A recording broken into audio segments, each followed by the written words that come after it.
Labas rytas, jūsų TV ekranuose tvaraus gyvenimo gidas atliekų kultūra.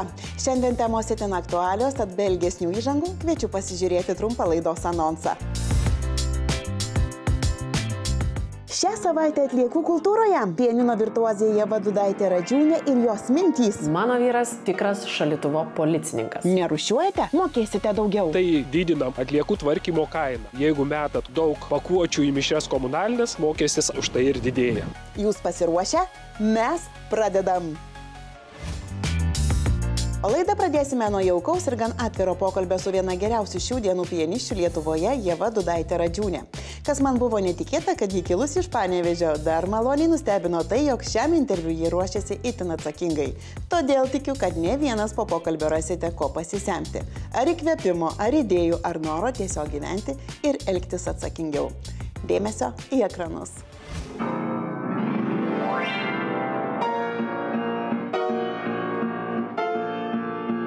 Ieva dar būdama paauglė išvyko studijuoti į Italiją ir iš ten grįžo kupina idėjų ir tikslų, apie kuriuos dar tik galėjome tuo metu pasvajoti. Aš pradėsiu nuo tokio kuriozinio momento, kai aš išvažiavau 17 metų mokytis į Italiją, aš buvau nepilnametė, neįsivaizduoju, kaip mane mama išleido.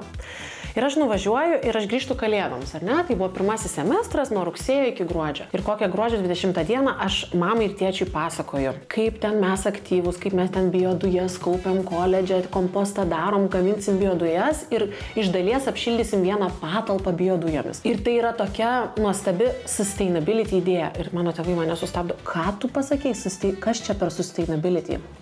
Tai aš neduosiu pavaluoti, tai buvo 2008 metai. Ir aš jau tada kalbėjau tuo žodžiu tvarumas, nors Lietuvoje net neegzistavo žodynė toks žodis, tikrai tvarumas dar nebuvo tema. Tai aš atsimenu, kad Italijoje ypatingai tie pirmi 2 metai mes labai už ekologiją, buvo net aktyvistų tokia bendruomenė, aš jai priklausiau, tai mes tikrai prigalvodavom tokių akcijų, tarkim, vaikinai visą mėnesį nesiskuto barzdų ir skaičiavom, kiek sutaupom vandens dėl to, kad jie nesiskuta, tarkim, ten barzdų, ar ne, arba merginas irgi buvo visokių įdomiausių akcijų sugalvojusios, kaip sutaupyti, ar elektros, ar vandens, arba ten tam tikrą valandą jau būdavo užgesinam šviesas. Ir tos biodujos mums pavyko iš dalies vieną rezidenciją apšildyti biodujomis komposto pagalba. Ir tai lydėjo mane ir Olandijoje, nes Olandai ypatingai rūšiuoja šiukšles, labai atsakingai tą daro. Kas nutiko žymiai pianistei Olandijoje, sužinosite išsyk po reklamos. Likite su TV6.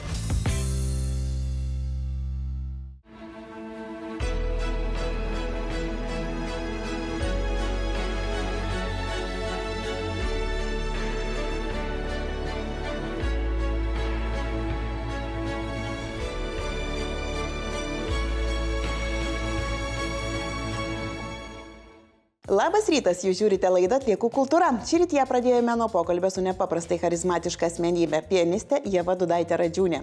Kviečiu pasiklausyti pokalbio tęsinio. Olandijoje Ievai nutiko dar viena kuriozinė situacija. Aš neradau konteinerio. Aš neradau jokio konteinerio, išmečiau į parko šiukšliadėžę viešą ir gaunu po mėnesio baudą, ką jūs galvojate, ateina laiškas. Atidarytos buvo mano šiukšlės, išknista visa ten korespondencija, surastas laiškas, kur mano adresas ir mano vardas ir man ateina 60 eurų bauda. Už tai, kad aš parke į viešą vietą išmečiau šiukšlės. Įsivaizduokit, aš studentė kaip išsigandau, man tai buvo dideli pinigai, 60 eurų viešpatė. Pasirodo, aš tą savaitę, kai išmečiau, aš tiesiog pasimetus buvau, nes aš neradau konteinerio ne vienoje gatvėje, vaikščiau 10 minučių aplink kvartalą. Pasirodo, Maastrichto mieste Olandijoje tu turi pirkti tam tikrus maišus, jie yra iš vienos pusės raudoni, iš kitos pusės balti. Ir ant jų parašyta Gemeente Maastricht, Maastrichto savivaldybė, ir tu perki supermarkete tuos maišus, už juos susimoki, jie yra daug brangesni negu įprasti šiukšlių maišai ir tik juose tu gali palikti šiukšles ir juos tuomet palieki gatvėje prie stulpo tam tikrą dieną, kai yra išvežama, net nereikia jokio konteinerio. Ir tuos maišelius naktį vakare palieki ir tai jie išvežti ir tuščia. Ieva atvira. Šie ir kiti įvykiai susiję su gyvenimu ir veikla užsienyje turėjo nepaprastai didelės įtakos jos kaip sąmoningos asmenybės augimui. Man atrodo, tie 11 metų užsienį man jau taip įaugo į kraują, kad aš net neįsivaizduoju gal kitaip savo gyvenimo, nes tai turi tapti įpročiu. Tai turi būti tavo kasdienybės dalis. Jeigu tu tą ten 1-2 kartą pabandai padaryti, atrodo gal nesava, nepriimtina, čia vandenį švaistai, čia galbūt daugiau pinigų išleidi, laiko užtrunki, bet žiūri, kad, po pusės metų, po 2-3 mėnesių viskas, tai tu jau nebemoki kitaip, jau tu net organizuoji savo kasdienybę. O kasdienybėje, ko ne viskas paremta tvirtais tvarumo principais. Kai įsikėlėm į namą, prieš 1,5 metų, tai pirmas dalykas, ką mes padarėm, tai užsisakėm šiukšlių išvežimą ir kad tai būtų visi tie konteineriai, kurie turi būti, nes mes gyvenam kilometras už miesto, jau rajone, tai mums buvo turbūt numeris 1 užduotis, kaip kai gimė Marija, užregistruoti ją ir išimti ją į, tarkim, ten tapatybės kortelę. Tai kai įsikėlėm į namą, pirma užduotis buvo mums užsisakom, kad šiukšlės tvarkingai išvežtų, kad galėtume rūšiuoti ir pakuotės, ir stiklą, ir buitinės atliekas. Antra, ką šeima padarė, persikrausčius gyventi į namą. Mes esame įsirengę saulės elektrinės ir mūsų namas pilnai yra apšildomas, vien tik tai saulės energija, mums tikrai pragyvenom dabar metus ir supratom, kad mums kilovatvalandžių visko pakanka apšildyti pilnai namui, išlaikyti visai namo priežiūrai, namo ūkiui. Dar vienas įprotis, kurio šeima stengiasi kaip galima dažniau laikytis, yra šis. Mes turime 2 automobilius ir mes kiekvieną rytą arba iš vakaro su vyru susidėliojam savo dienotvarkę ir jeigu tik yra įmanoma, mes visada važiuosim vienu automobiliu į miestą. Taip jau yra, kai gyveni 19 km nuo centro, aš manau, kad tai yra mažiausia, ką tu gali padaryti. Jeigu gali tikrai važiuoti viena transporto priemonė, tai ir važiuok viena. Atskira tema – maistas. Aš esu šeimoje labai griežta maisto išmetimo klausimų ir pykstame su vyru neretai dėl to, nes jis labai žiūri, kad būtų šviežia, etiketės tikrina, žodžiu, jis yra šaldytuvo policija. Visiškai viską peržiūri, kad tik tai niekas ten neprasmirdė, kad tik pažymėta, kada čia buvo supakuota, taip toliau. O aš, pavyzdžiui, negaliu nuo vaikystės, man yra didžiausias kompleksas, didžiausia nelaimė, kai tenka ten ar duoną, ar sūrį, ar mėsytę kažką išmest. Dėl to, kad mano senelis yra badavęs vaikystėje, jis yra patyręs tikrą badą ir man papasakojęs tų istorijų ir jis taip iš tikrųjų sunaudoja iki paskutinės kriaukšlelės ir duonytę ir viską. Ir man nuo senelio tų pasakojimų, nuo to gal, kad ir pati vaikystėje, tikrai gyvenome 90-aisiais metais tame paskutinėme dešimtmetyje deficite ir pati žinau, ką reiškia, kai yra tik centukų likę ir tau užtenka tiesiog bulvėms ir kefyrui nusipirkti tą vakarą. Tai kažkaip labai paprastai tai žiūriu, tai tikrai su vyru labai planuojamės, gaminamės 90% namuose, jeigu nedaugiau. Per mėnesį būna 2 išsinešimai maisto, tai būna pica ir sušiai, nes labai mėgstam, o šiaip visa kita yra gaminta namuose, mes labai daug laiko praleidžiam virtuviai, o tai reiškia, kad turime planuoti savo meniu. O dar viena tema – apdarai. Aš tų suknelių turiu daug spintoje ir prisipažinsiu, kad visas jas esu ne po 1 ir ne po 2 ir ne po 5 kartus susidėjus, tai aš nesu tas žmogus, kuriam, pavyzdžiui, gėda eiti į renginį 2 kartą su to pačia suknele. Ne. Galbūt aš paieškosiu originalesnio aksesuaro, kaip padailinti tą suknelę, kaip galbūt kiti bateliai, gal švarkelis, gal papuošalas. Bet faktas, kad man tų suknelių į metus reikia ne 10, jau kartais net 100, jeigu tikrai būna intensyvūs metai, tai aš ką darau tokiu būdu. Aš arba tas suknelės išsinuomuoju, arba bendradarbiauju su lietuviais dizaineriais, padarom kažkokią kolaboraciją, nes vis tiek, pirkti daiktą, kurį tu, kad ir 2, kad ir 3 kartus užsidėsi, man atrodo beprasmiška tiek tų suknelių turėti, o vis tiek norisi ir kitaip pasirodyti, lietuviai turi išlepintą skonį, jiems čia reikia mandriau, kažkaip vis kitą kartą įdomiau ir kitoniškiau pasirodyti, tai aišku, kad aš tas sukneles dažnai nuomuojuosi arba pasiskolinu iš draugių, tikrai ir iš sesers rūbus. O pati šiaip turiu idėją, dabar kaip tik įsirenginėjame savo namą, dar neturiu savo asmeninės spintos, bet turiu tokią idėją, mačiau pas Betą Nicholson, kad jinai išveža rūbus į dėkui stotelę, kur galima priduoti savo rūbelius. Ievai papasakojame, kad tokios dėkui stotelės yra visose didelių gabaritų atliekų surinkimo aikštelėse. Tad iš ties patogu ne tik palikti savo drabužius ar nebereikalingus tinkamus naudoti daiktus, bet ir pasiimti kažką tinkamo savo. Na, o pokalbio pabaigai tvari Ievos tradicija, padedanti išsaugoti savo klausytojus. Pirmiausia, pasakysiu taip, kad aš be savo publikos būčiau niekas ir labiausiai pasaulyje tikrai myliu savo publiką. Kodėl? Dėl to, kad aš užsiauginau ją per daug metų. Jie yra labai ištikimi, nes aš visuomet palaikau labai glaudų ryšį su jais. Tai tiek vedu pati savo koncertą, šou pasirodymą, kas tai bebūtų, tiek išlydžiu juos po. Tai šiandien Žalgirio arenoje, kai visi dar ploja, aš pati pirma išeinu pro išėjimą ir prie paradinių durų laukiu visų. Ir net jeigu tai užtruks 3, 4, 5 valandas, aš ten stovėsiu, kol tik bus bent vienas žmogus, norintis paspausti ranką, apsikabinti, pasibučiuoti, palinkėti gražios nakties. Tai yra tokio šiltumo publika, kuri puoselėja tą tikrumą, žmogiškai ryšį, to, ko mums pertekliniai visuomeniai, šitam informacijos sraute, šitam triukšme labiausiai reikia, tai tikrumo, nuoširdumo ir dėmesio vienas kitam. Tai man atrodo, mano publika yra pati nuostabiausia visoje Lietuvoje ir turbūt pasaulyje. Keliaujame prie kitos temos – mišrūs komunaliniai konteineriai. Ką juos galima mesti, o ko ne? Retorinis klausimas gyvuosiantis tol, kol pirksime, vartosime, o kas liks, išmesime. Kaip teisingai atsikratyti atliekomis turime mokytis nuolat, idant tai taptų mūsų kasdienė rutina, panašiai kaip dantų valymasis. Tad ką turime žinoti? Dėmesio, siužetas apie tai.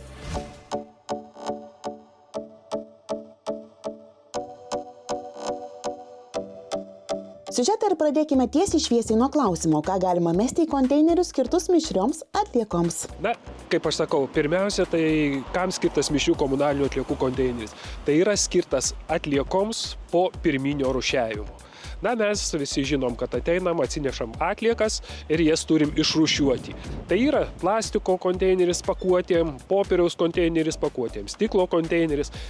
Šitų atliekų į mišrias komunalinės mesti tikrai negalima. Jei nežinote, kokias atliekas mesti į mišrų srautą, o kokias į atskirus konteinerius, specialistai turi vieną paprastą patarimą. Atėjus prie konteinerių, pasižiūrėti, ką galima mesti į vieną konteinerį, ko negalima mesti, ką privalo mesti. Ant kiekvieno konteinerio, kaip matote, yra užrašai ir tai yra, kaip aš sakau, atmintinė, kaip rūšiuoti atliekas. Taigi, ko nežinote ar nesate tikri dėl jūsų turimos informacijos, pasiskaitote atmintines ant konteinerių. Patartina tą padaryti prieš susidarant atliekoms, nes jei būsite pasielgę klaidingai, nemalonu patiems bus mišrias atliekas pradėti rūšiuoti čia pat prie konteinerio. Dar ką turėtumėte įsiminti, kad pakuočių atliekų į mišrias atliekas mesti negalima. Todėl, kad tai didina mūsų atliekų tvarkymo kainą. Už pakuočių atliekų sutvarkymą sumokam visi pirkdami prekes. Jų išvežimą ir sutvarkymą apmoka gamintojų ir importuotojų organizacijos, o mišrių komunalinių atliekų tvarkymą mes visi mokam už mišrių komunalinių atliekų sutvarkymą.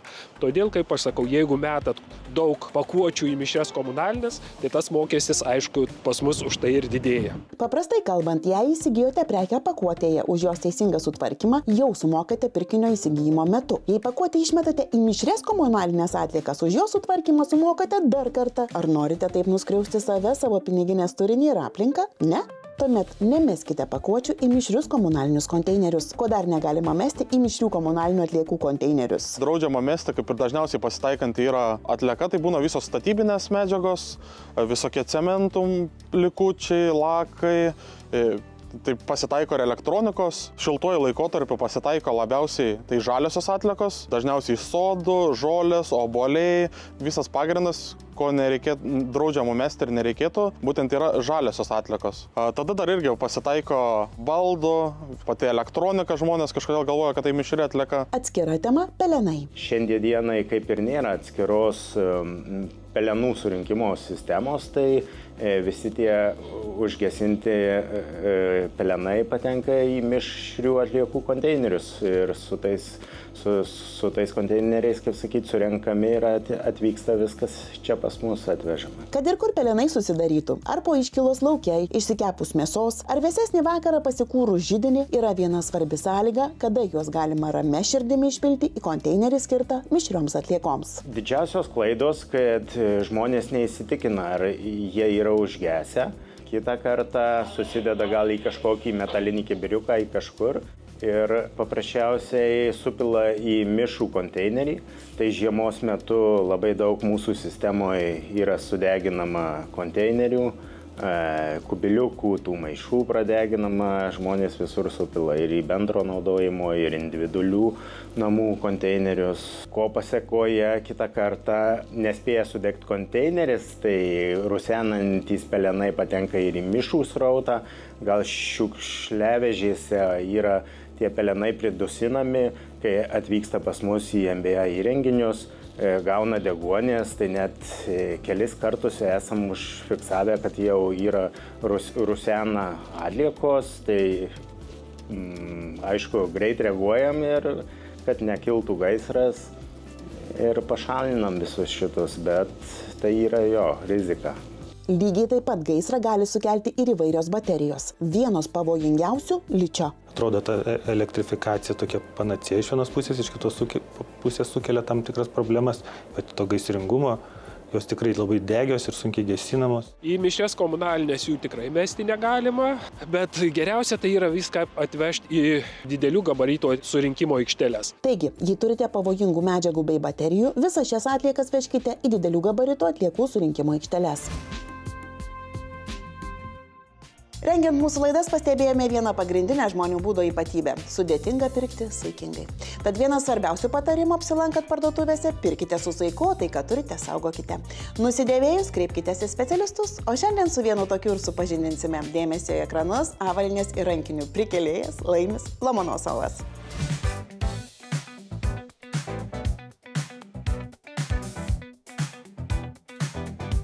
Su avalynės ir rankinio atnaujintoju Laimiu Lomonosovu susitikome jo dirbtuvėse, kuriuose dirba ne tik jis, bet visa jo suburta komanda. Žmonės, kuriems tokia veikla suteikia džiaugsmą ir pasitenkinimą, kai jiems prisilietus avalynė ir rankinės ir vėl atgimsta iš naujo. Kaip kilo idėja būtent tokiai veiklai? Idėja tokia gimė atsitiktinai, bet pačioj pradžioj Sneakerspot atsirado kaip sportinių batų tinklaraštis.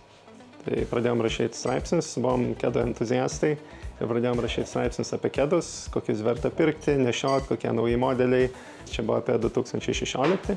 Atsirado labai didelė mada, augo populiarumas kedų. Daug parduotuvių atsirado, žmonės pirko ir nežinia, ką pirko. O po kedais slypi daug istorijos ir įdomios informacijos. Tai mūsų pirminis noras buvo pasakoti apie kedus. Tai rašėm straipsnius, renginius, organizavom kedų mugės, vakarėlius. Ir vienu metu parašėm kelis straipsnius, kaip valytis kedus. Ir kažkaip gimė ta mintis automatiškai, kad gal pasiūlyti kedų valymą tokį kaip paslaugą. 2017 rudenį vėlyvą pasiūlėm tokį kaip naują paslaugą, atidarėm, su laiku augo paslaugos irgi kokybiškėjo, daugiau visko pradėjom teikti, valymą, taisymą, dažymą, piešimą ant batų ir su metais vis augom. O studijoje čia atsidarėm kaip jau savo paslaugas dar po gero pusmečio metų, tai 18 metų. Kodėl būtent kedai? Kuo jie sužavėjo Laimį? Yra angliškai toks žodis sneakerhead, tai tokie kedų entuziastai. Tai tuo metu mes su draugais dirbom kedų parduotuvėse ir jos kolekcionavom. Ir nuo pat vaikystės galbūt buvo ta tokia mada, mes ir breiką šokom. Ta gatvės kultūra labai glaudžiai siejasi su kedais ir dėl to kažkaip tai buvo visą laiką artimas toks stiliaus akcentas, galima sakyti. Ir visą laiką mums buvo įdomu kažkokius įdomesnius modelius ieškoti, pirkti. Ir automatiškai nuėjom dirbti kedų parduotuvę, pardavinėti kedus, kaupiam žinias galbūt apie juos. Kiek ilgiausiai gali tarnauti kedai, jei juos tinkamai prižiūrėsime? Aš turiu kedus, kur jau 12 metų, pavyzdžiui, nešioju ir jie atrodo, beveik kaip nauji. Nes aš turiu daug batų. Bet visada patariam ir savo klientam, ir draugam turėti bent jau 3, 4, 5 batų poras, ir tu visą laiką galėtum rotuoti. Čia tas pats, kaip nešiotum vieną maikutę, tarkim, vienus marškinėlius visą laiką. Tai nieko iš jų neliktų, bet jeigu tu turi 50 porų marškinėlių ir jas keiti, skalbi, prižiūri, tai tada daug ilgiau tarnauja. Dabar Laimio įkurtoje studijoje ne tik kedai stovi ant atnaujinimo pjedestalo, o ir kita avalynė bei rankinės. Tad kokie būtų Laimio patarimai, kaip prižiūrėti avalynę, kad ji kuo ilgiau mus džiugintų? Gal vieno patarimo nėra, jų yra keli. Tai vieną iš jau pasakiau, kad neturėti vienos poros batų jos rotuoti, tai tada jie automatiškai ilgiau nešiojasi. Kitas dalykas, ne taip greitai susmirsta, nes vis tiek koja prakaituoja, kvapas atsiranda ir jeigu tu nešiosi vieną porą batų visą laiką, tai daug greičiau tiek prasmirs, tiek susidėvės. Kas liečia kvapą, turėti kvapo purškalą kažkokį, kuris naikina kvapą, bet ne kvapuką, o kuris naikina bakterijas. Nes bakterijos sukelia kvapą, o jeigu tu tiesiog jos pakvepinsi, tai čia tas pats kaip ant purvino kūno tepti dezodorantą ir tiesiog nepadės.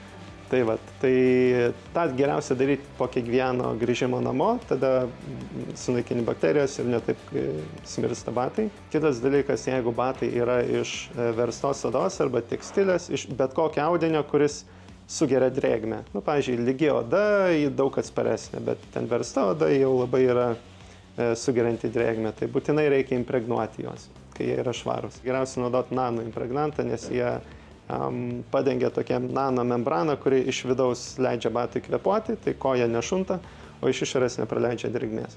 Čia yra svarbu. Ir bespalvinės dažnai gaunam batus, šviesius, kur žmogus impregnuoja tamsiu impregnantu ir sugadina. Tai tokie dalykai irgi nesutvarkimi, nes jau ta juoda chemija išgraužia paviršių ir nelabai įmanoma ką padaryti. Būtina dėti į batų vidų bent jau popierių kažkokį arba kažkokius paprastus kurpalius, kad batai ypač odiniai po nešiojimo, jie šilti, šiek tiek sugriūna į raukšles ir jeigu tu padedi vakare, jie taip supliukšta. Tai dėl to reikia į vidų dėti popierių, kad jie būtų su forma. Na ir paskutinis patarimas, kuris itin tiks keičiantis metų laikams. Purvinų batų prieš sezoną nedėti dėžę, geriau išvalyti, kad purvas per tą laiką tiesiog daugiau susigeria ir daug sunkiau išsivalo po kurio laiko. Tai visada geriau yra juos išvalyti ir tada dėti sezonui baigiantis ir tada išsitrauks švarius batus, ar tai būtų rankinė. Na, užsukti į Laimio studiją išties verta. Net jei neturite ko atnaujinti, jau nuo šiol galite išsirinkti batus visiškai nemokamai. Mat čia ką tik pradėjo veikti Dėkui avalynės lentyna. Smagu, kad Dėkui idėja plečiasi, o aš galiu pasidžiaugti iš avalynės lentynos esančios Laimio studijoje. Išsirinkau štai šitos kedus. Išties puikus stiliaus akcentas, bet to labai patogus.